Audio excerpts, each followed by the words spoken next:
Have you ever wondered what would happen when two galaxies, notably the Andromeda and the Milky Way, decide to dance the cosmic tango?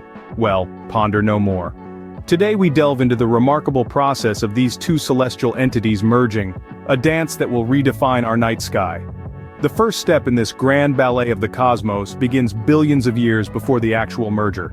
The Andromeda Galaxy, our closest spiral galaxy, is currently about 2.5 million light-years away. However, it is sprinting towards the Milky Way at a speed of approximately 70 miles per second. This cosmic marathon takes quite some time. Over the next 4 billion years, the gap between our two galaxies will steadily decrease. The gravitational pull between the Andromeda and the Milky Way becomes more robust, setting the stage for the main event. As we approach the end of those 4 billion years, the first close pass occurs. The outer spiral arms of both galaxies extend out, reaching for each other like cosmic lovers in a starry night.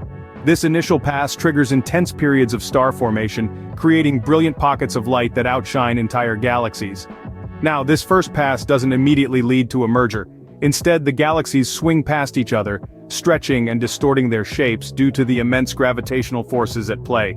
They then embark on a long, spiraling dance, slowly circling back towards each other over the next 2 billion years.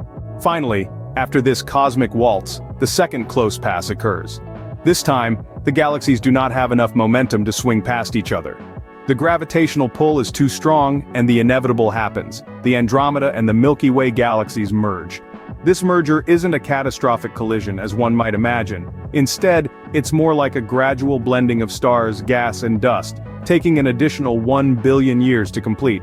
The result of this merger is a new elliptical galaxy born from the remnants of the Andromeda and the Milky Way. Even though this process might seem a bit daunting, rest assured that our solar system and most stars will likely survive this cosmic event. However, the night sky will indeed look different, with new constellations formed and old ones reshaped. In summary, the merger of the Andromeda and Milky Way galaxies is a billion-year process that starts with the Andromeda Galaxy moving towards the Milky Way. The first close pass triggers star formation, and the galaxies swing past each other due to their momentum. After a cosmic dance lasting 2 billion years, the second pass leads to the inevitable merger, creating a new elliptical galaxy over 1 billion years. So, while we won't be around to witness this magnificent celestial spectacle, we can certainly marvel at the thought of our galaxy not being a static, unchanging entity, but rather a dynamic and evolving part of this ever-expanding universe. The dance of the galaxies is indeed a testament to the grandeur of the cosmos, a spectacle of time and gravity, a ballet of cosmic proportions.